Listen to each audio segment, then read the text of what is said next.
ये कहने में मुझे थोड़ी सी आपत्ति होगी। हाँ, गीता वेद के उपदेश का वो अंश है जो उस समय श्री कृष्ण ने अर्जुन को दिया था। तो आपके हिसाब से वेद, पुराण, उपनिषद क्या?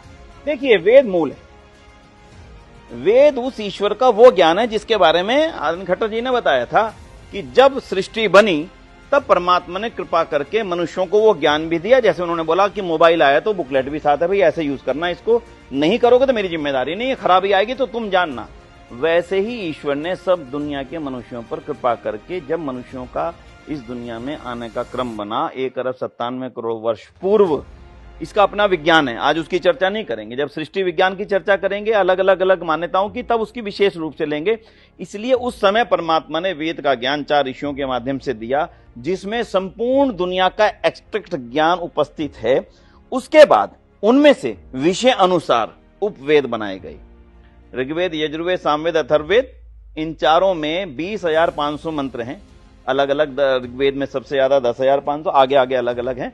उनके विषयों के हिसाब से उपवेद बने। आयुर्वेद बना, एक उपवेद है। धनुर्वेद बना, उपवेद है। गंधर्व वेद बना। गायन विद्या कहां से आई है? मैं दुनिया से किसी से पूछूं गायन विद्या शुरू कहां से हुई, कौन बताएगा? स रे गा मा पा धा नी कहां से आया? बोलो, कोई नहीं बता पाएगा। ना बाइबल से आया, ना कुरान से आया। फिर कहां से आया? ये 7 रंगों की कल्पना कहां से पैदा हुई कि दुनिया में 7 ही रंग हैं? 7 रंगों का जो ये धनुष पैदा हुआ, ये कहां से? इन सब की मूल विद्या वेद में निहित है। बाद के ऋषियों ने एक एक मंत्र पर पूरा जीवन अर्पित कर दिया। ऋषि थे, वो रिसर्च स्कॉलर थे। आज के समय में जिनको हम रिसर्च स्कॉलर कहते हैं, वास्तव में वो ऋषि ही थे। एक एक ऋषि ने एक एक मंत्र के ऊपर अपना पूरा का पूरा जीवन लगा करके उसको एलेबरेट करके अलग अलग ग्रंथों की रचना की, जिनके कारण से भारत विश्वगुरु कहलाया। पुराणों के बारे में हमारा स्पष्ट मानना है, पुराणों का इस समय कुछ भी कहना मुश्किल है। कहां से आए, किसने लिखे, क्यों लिखे? क्योंकि उनके अंदर इतनी आपस में, इतना अधिक आपस में उनका विवाद है आपस में पुराणों में, कि उनको सत्य ग्रंथ मानना ऋषि ध्यान के अनुकूल तो नहीं है। इसलिए उन्होंने वेद को प्रमाण माना, अंतिम प्रमाण। मेरी बात भी गलत हो सकती है, ऋषि ध्यान बोले वेद में जो लिखा वो अंतिम सत्य है। वेद के एक भी मंत्र को आज तक बदला नहीं जा सका। ये एक अलग जबरदस्त, एक शानदार विज्ञान है जो भारत के अलावा शायद दुनिया में कहीं मौजूद नहीं है। तो इसलिए वेद मूल ग्रंथ है। उन्हीं के आधार पर दर्शन, उन्हीं के आधार पर बाद में उपनिषद, उन्हीं के आधार पर उपवेद, उन्हीं के आधार पर और अन्य ग्रंथ, विमान संहिता, जिनके आधार पर विमान तैयार किए गए। जो सबसे पहले भारत में जिन्होंने विमान तैयार किया बंबई के अंदर शिवकर बापू तलपदे, वो लिखते हैं, मैंने ऋषि ध्यान का ग्रंथ पढ़ा, ऋग्वेद आदि भाष्य भूमिका, उनका पुनः प्रवचन सुना। ऋषि दयानंद उस समय अपने ग्रंथ में ये बात लिख रहे हैं, 3 पहियों वाला विमान। उस समय दुनिया में कोई कल्पना भी नहीं थी 3 पहियों। उनको कहां से आए उनके मन में? क्यों?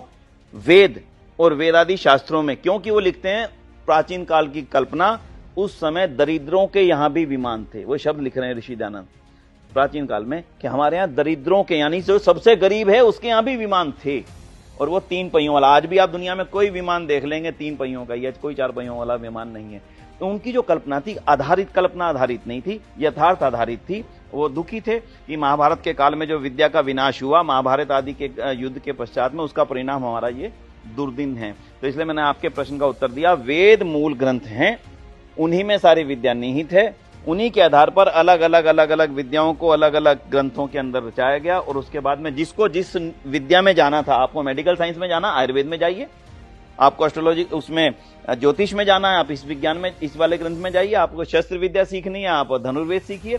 आपको गायन विद्या, नाटक विद्या और जितनी भी जो अपनी बात को एक्सप्रेस करने के लिए विधाएं हैं, संगीत है, नाटक है, जो अलग अलग प्रकार की, उसके लिए आप गंधर्व वेद के पास जाइए। तो इस प्रकार से ये पूरा का पूरा हमारा वो सेटअप था जिसमें सारी दुनिया का